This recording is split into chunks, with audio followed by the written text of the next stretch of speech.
La casta y los socialistas tienen miedo.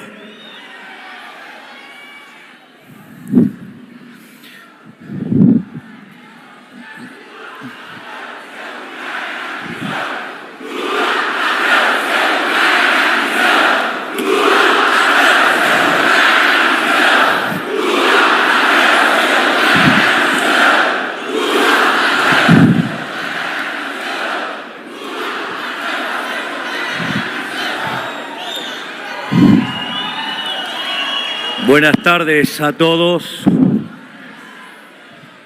Quiero agradecer a las autoridades de CIPAC por la invitación y al presidente Jair Bolsonaro y a Eduardo Bolsonaro por la cálida bienvenida que he recibido. Realmente me hacen sentir como en casa y es siempre un placer estar entre amigos. Hoy quiero hablarles de la receta económica y cultural del socialismo en América Latina, sobre que ellos están equivocados y nosotros tenemos razón, y cómo se está librando la batalla por el destino de la Argentina desde que asumimos la presidencia. Si analizamos los distintos casos de gobiernos socialistas o de izquierda en América Latina en los últimos 20 años, encontrarán seguramente una serie de denominadores comunes que aparecen en conjunto y que constituyen una verdadera receta del desastre, tanto en lo económico, en lo social, en lo político y en lo cultural, porque hay una relación de causalidad entre todos estos elementos y no es una mera coincidencia.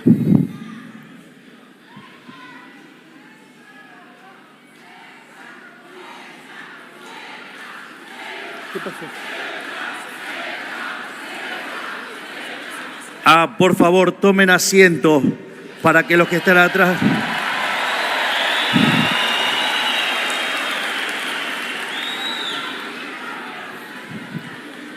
¿Estamos bien ya?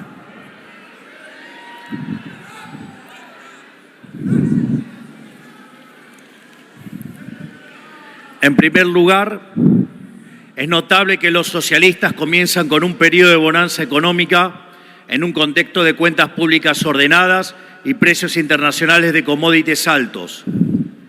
En este primer momento la economía crece, la sociedad gana en poder adquisitivo, el Estado recauda y el Banco Central acumula reservas. Pero los gobiernos socialistas se enamoran de la popularidad generada por la bonanza que heredaron, se asustan de que no vayan a ser eterna y aumentan indiscriminadamente el gasto público para sostenerla. ¿Cómo lo hacen? Subsidiando tarifas y servicios públicos, aumentando el empleo público y repartiendo dádivas de distinto tipo, lo cual etiquetan como inclusión social. Cuando la plata se acaba, empiezan a aumentar los impuestos para recaudar más, pero a costo de contraer la actividad económica y destruir la inversión. A medida que avanza el tiempo, van consumiendo los stocks para solventar una bonanza ficticia que lo único que hace es hipotecar el futuro. El stock se va acabando hasta que en un punto deben recurrir al endeudamiento. Nunca resuelven el problema de fondo, que es el círculo vicioso de expansión del gasto público y el consecuente déficit fiscal. Simplemente buscan distintas maneras de seguir financiándolo. Cuando ya no pueden recurrir a los impuestos o al endeudamiento, recurren al peor de todos los males, que es la emisión monetaria, destruyendo así el valor de sus monedas y condenando a toda la población a la pobreza. En el camino ponen regulación sobre regulación ante cada problema que aparece con tal de no solucionar el problema de fondo. Y en cada uno de esos parches le inventan un negocio a algún amigo, generando una casta de empresarios prebendarios protegidos por el poder político, que compiten artificialmente pescando en una pecera. El costo de todo esto, tarde o temprano, la paga la gente. La misma gente que los gobiernos socialistas dicen proteger, pero que realmente quieren esclavizar para conseguir una base de apoyo cautiva que les permita permanecer en el poder. Porque no podemos engañarnos. Lo único que les interesa a los socialistas es el poder por el poder mismo.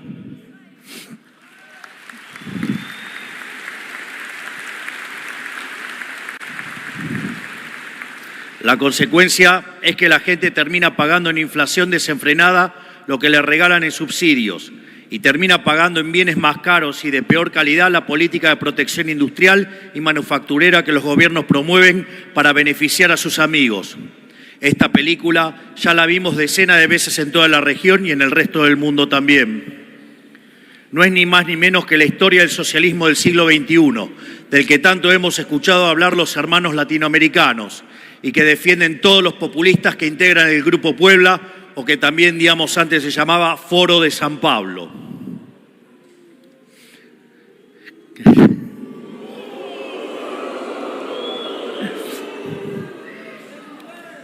No hace falta que les cuente en detalle cómo la aplicación de esta receta del desastre funcionó en la Argentina en los últimos 100 años y en particular en los últimos 20.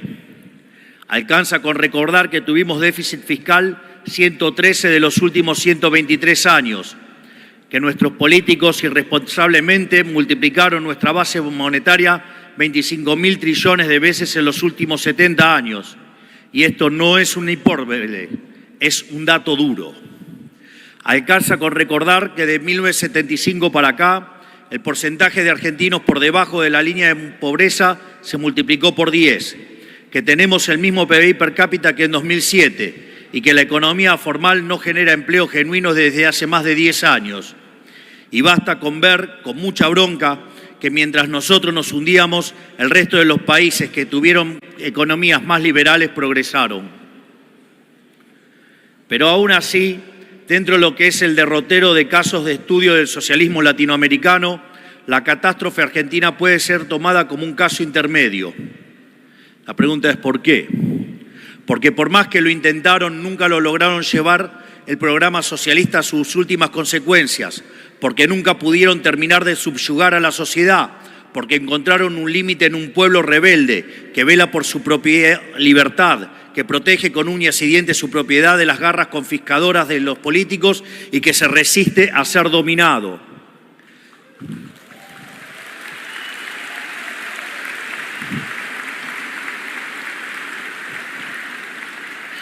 Aquí está la explicación, creo, de que la Argentina sea tan elegida entre quienes escaparon del socialismo en la región, a pesar de que prosperar en la Argentina en los últimos 15 años sin tener privilegio ha sido imposible.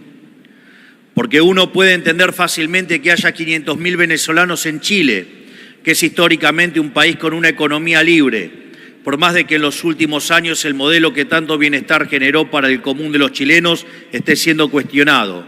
Pero en la Argentina, con lo difícil que es, por eso siempre es grato conversar con nuestros queridos residentes venezolanos y constatar que no hay nadie más anticomunista y antikirchnerista en la Argentina que ellos.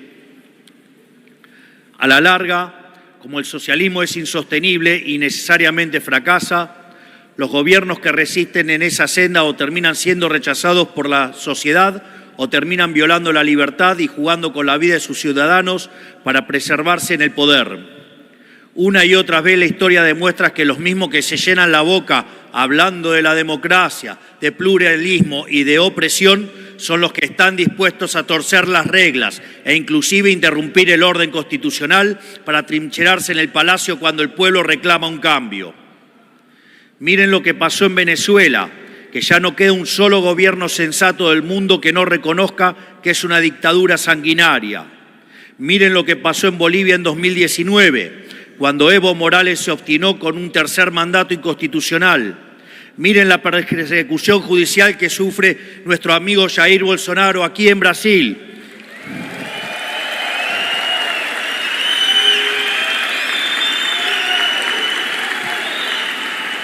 Y miren lo que está pasando en Bolivia ahora mismo. Están dispuestos a montar un falso golpe de Estado con tal de sumar algún puntito que otro más en una elección.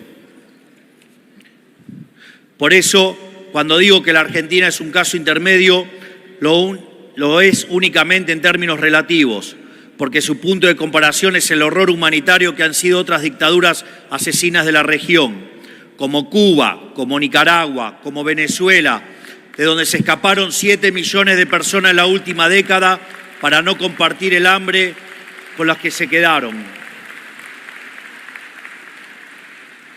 Y ni hablar de las experiencias socialistas del siglo XX en Europa y Asia, que se cargaron con la vida de más de 100 millones de seres humanos. Por eso digo que como el socialismo es una ideología que va directamente en contra de la naturaleza humana, necesariamente deriva en esclavitud o muerte. No hay otro destino posible para el socialismo.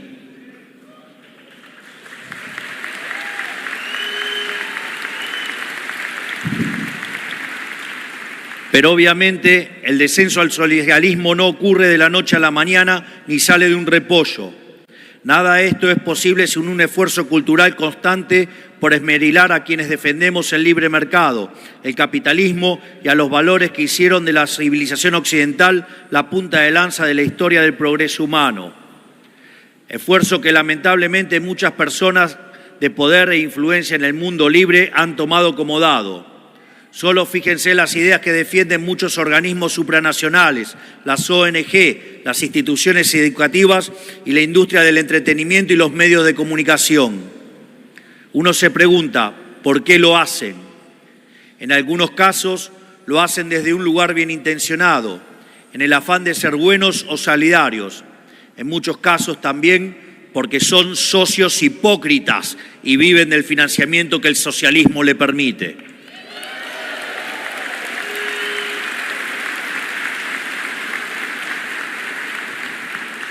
En la mayoría de los casos creo que no perciben que están jugando con fuego y están comprando un paquete cerrado que tiene como destino las trágicas consecuencias que nosotros ya conocemos. No se dan cuenta de lo destructivo que puede llegar a ser implementar las ideas del socialismo porque lo sienten demasiado lejos. Pero hay que comprender que la combinación entre buenismo y dirigismo conduce al peor de los lugares. Los buenistas se piensan que de las buenas intenciones y la empatía se derivan los buenos resultados y tienen el hubris de pensar que dirigiendo el comportamiento de cada integrante de la sociedad se puede combinar un comportamiento conjunto más eficiente. Hasta se jactan de que lo pueden hacer de manera óptima. O sea, ven un problema y asumen que la solución es tirarle el Estado encima y a eso le llaman justicia. Pero Hayek nos enseñó que aquí radica la fatal arrogancia del ser humano y cada vez que el Estado interviene genera un resultado peor a que si no se hubiera intrometido. Tomemos por ejemplo la libertad de expresión, un valor fundamental de la democracia y que sin embargo se encuentra cuestionado en las principales potencias del mundo con la excusa de no herir las sensibilidades de nadie o respetar supuestos derechos de algunas minorías ruidosas que quieren imponer su visión minoritaria al resto de la población.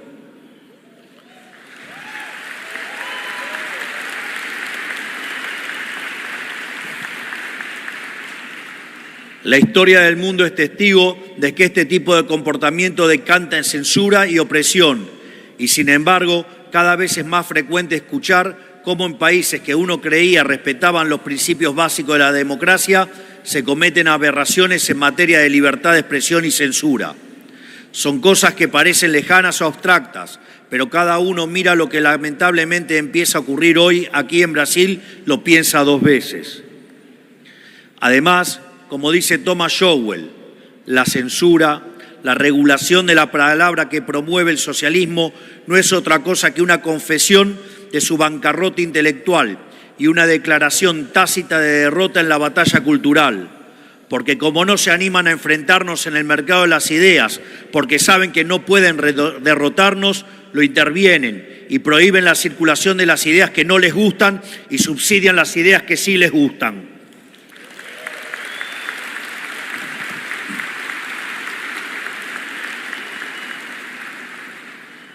Es momento de que recuperemos el concepto de justicia, del que ellos se creen los dueños, pero que realmente han manchado. Porque la justicia a ellos es de la fatal arrogancia, y en nombre de la justicia, que ellos llaman justicia social, han cometido las atrocidades más injustas. En nombre de la justicia, han expropiado riqueza que costó generaciones construir. En nombre de la justicia han inventado mercados cautivos para empresarios amigos. En nombre de la justicia han violado una y otra vez los derechos fundamentales de la persona. En nombre de la justicia le han quitado a unos para darles a otros, que casualmente son sus hijos o sus amigos.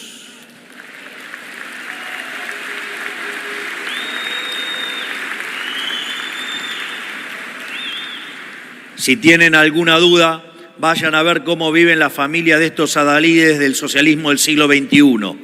Vean cómo vive la familia de Maduro. Vean cómo viven los hijos de algunos de los de su propio país. Son todos multimillonarios que viven como si hubieran inventado a Google. Por eso, ellos perdieron el derecho a hablar de justicia, y no solo por todas las atrocidades que cometieron o avalaron, también porque tienen fundamentalmente una comprensión equivocada de qué es la justicia. Porque saben que cuantas más regulaciones y restricciones tiene una sociedad, menos justa es. Cuanto más le confisca el fruto de su trabajo a través de impuestos a quienes producen, menos justa es. Cuanto más burócratas tiene un Estado abocado a la tarea de mirar con lupa lo que hacen los ciudadanos y pasarse los días buscando nuevas formas de arruinarle la vida, menos justa es esa sociedad.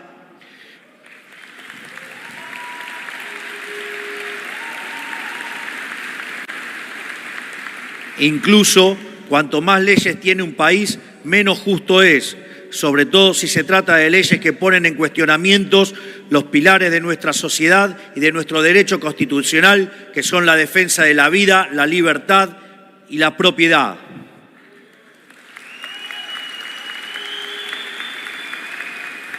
O nuestra versión aquí, Dios, patria y familia.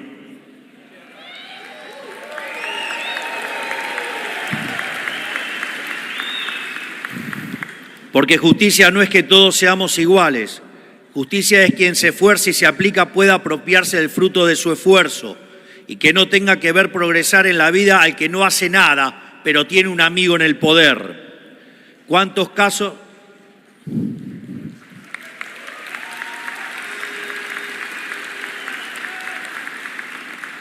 casos hemos conocido nosotros, los hermanos latinoamericanos, de gente que se ha hecho millonaria de la noche a la mañana solamente por ser amigos del poder?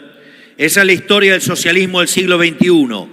Justicia es que cada persona pueda traducir ese esfuerzo a ahorro y poder invertir ese ahorro en tener una vida mejor para sí y para su familia. Justicia es poder aplicar una vida mejor y que realice ese plan sea posible. En definitiva, justicia es que cada uno sea dueño de su vida, o como decimos nosotros, que cada uno pueda volver a ser el arquitecto de su propio destino. Eso sí es justicia.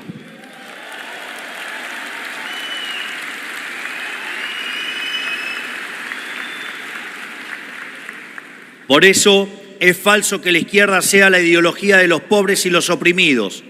Cada día queda más claro en América Latina que la izquierda es la ideología de los ricos, de los poderosos que controlan y tienen posiciones prominentes en la difusión cultural, todos entongados con el poder, obviamente. Y cada día queda más claro que la pobreza es instrumento para quienes predican el socialismo, porque la praxis operativa del socialismo consiste en tener al pobre como cliente de su sistema, porque el día que el pobre se independiza, progresa en la vida y sale de la pobreza, el socialismo pierde un cliente.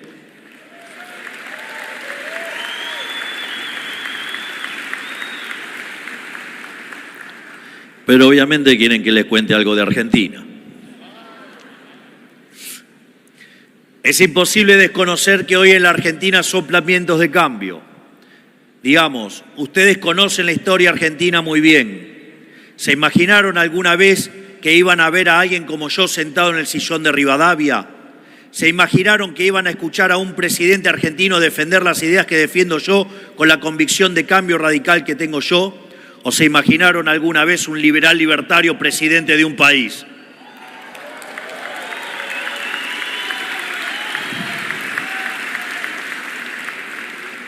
La Argentina atraviesa un momento excepcional en su historia, donde la sociedad por primera vez en décadas rechaza el modelo estatista, el modelo aplicado en muchos de nuestros países hermanos los últimos 20 años, que se agotó después de acumular montañas de miseria.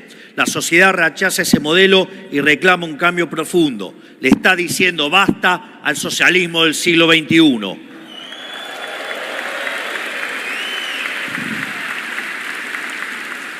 Pero incluso después de todo el daño que han hecho los socialistas, después de dejar un país con 15 puntos de déficit consolidado, ahogado en deuda y sin credibilidad crediticia, y que hubo que rescatar de una inminente hiperinflación, después de todo eso siguen haciendo lo imposible para boicotear la única salida al desastre que ellos mismos generaron. A esta altura del partido, a 7 meses de haber asumido el comando de la nación, somos el gobierno que más palos en la rueda ha recibido de la historia. Y queda claro que no van a titubear en oponerse a todo lo que intentemos, sin importar cuánto los argentinos de bien necesiten y demanden esos cambios. Por eso han hecho lo imposible para boicotear la desregulación del mercado laboral que impulsamos. A pesar de que la Argentina necesita más trabajo y de mejor calidad, no menos. A pesar de que está claro que la única forma de que haya más y mejor trabajo es con más y mejores empresas. Y para que haya más y mejores empresas, contratar tiene que ser una opción viable, no un acto de caridad. Aún así se oponen.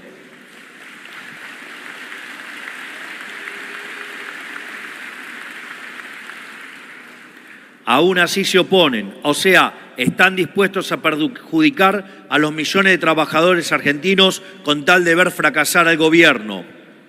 Por eso también han hecho lo posible para boicotear la promoción de inversiones, inversiones que no venían por la inseguridad jurídica que ellos mismos generaron.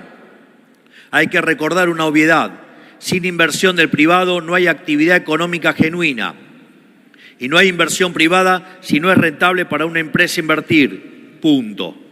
De modo que o no comprenden una premisa básica de la economía, los cuales los vuelve incapaces de gobernar el país, como ya lo demostraron, o están activamente tratando de boicotear al gobierno y asegurarse de que haya un fracaso. Pero todo esto no debe ser una sorpresa para nosotros, porque en el fondo ellos no solo prefieren que nosotros fracasemos, no solo les conviene electoralmente que fracasemos, sino que lo necesitan en un nivel vital.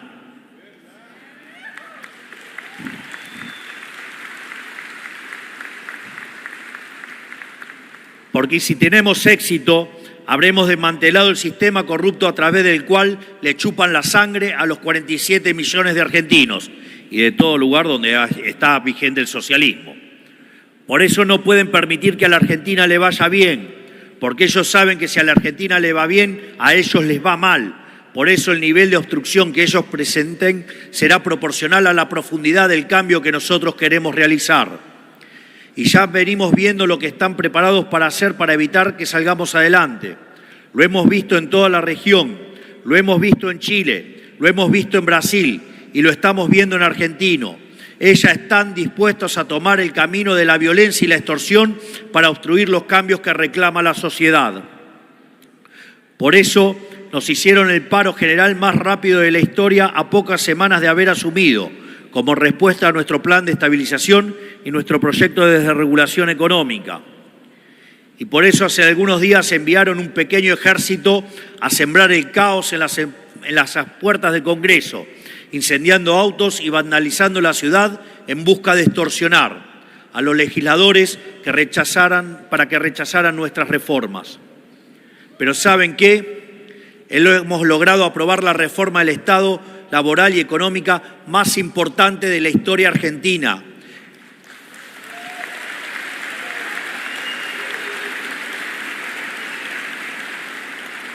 Hemos aprobado una reforma 5 veces más grande que la de Menem, que había sido la reforma más grande de la Argentina. Y si además le suman el decreto de necesidad y urgencia de cuando asumimos, hoy las reformas son 8 veces más grandes que la reforma más grande de la historia argentina. Es decir, estamos llevando a cabo no solo la lucha contra la inflación, sino que estamos transformando de cuajo a la economía argentina.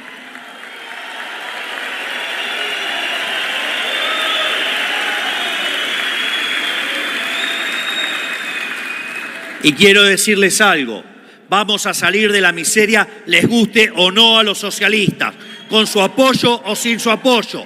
porque la gran mayoría de los argentinos eligió el cambio de régimen profundo que nosotros prometimos en campaña y lo eligió con el resultado electoral más holgado en décadas.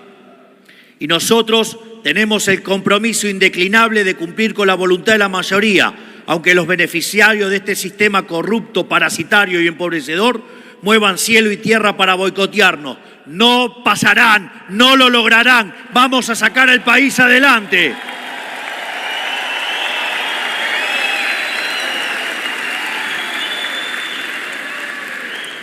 En este sentido, quiero agradecer a todos los que están aquí hoy, que han venido a escucharme y a escuchar a todos los que defendemos las ideas de la libertad.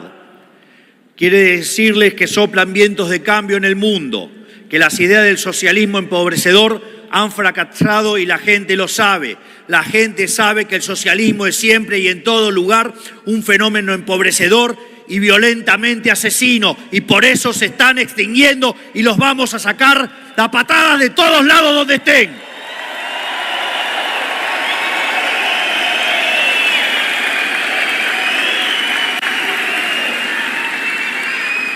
Porque han fracasado en lo económico, han fracasado en lo político, han fracasado en lo cultural y han fracasado en lo social. Y como si esto fuera poco, han asesinado a más de 150 millones de seres humanos. Es hora que el mundo despierte y que le diga nunca más al socialismo.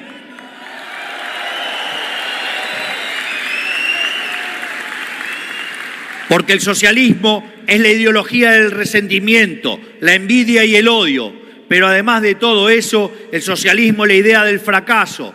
Nadie sabe más de esto que nosotros, los hermanos latinoamericanos. Pero ese viento de cambio que empezó en Argentina y hoy recorre el mundo, llegará a cada rincón a donde la libertad esté reprimida. Porque la historia del ser humano es la historia de la libertad y no hay nada ni nadie que pueda detenerla.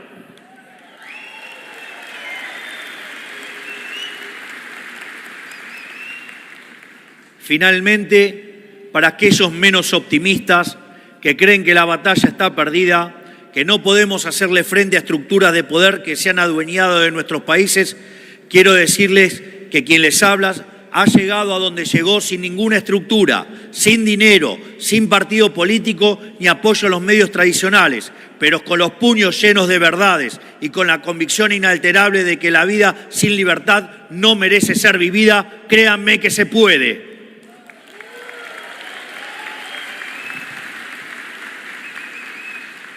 Así es que hoy quiero decirles, confíen en ustedes mismos, háganse dueños de su destino, den la pelea en cada rincón en donde sea necesario y tengan fe que si lo hacen con convicción lograrán el objetivo. Porque como dice el libro de los Macabeos, la victoria en la batalla no depende de la cantidad de soldados, sino de las fuerzas que vienen del cielo. Y esto recién comienza. ¡Viva la libertad, carajo!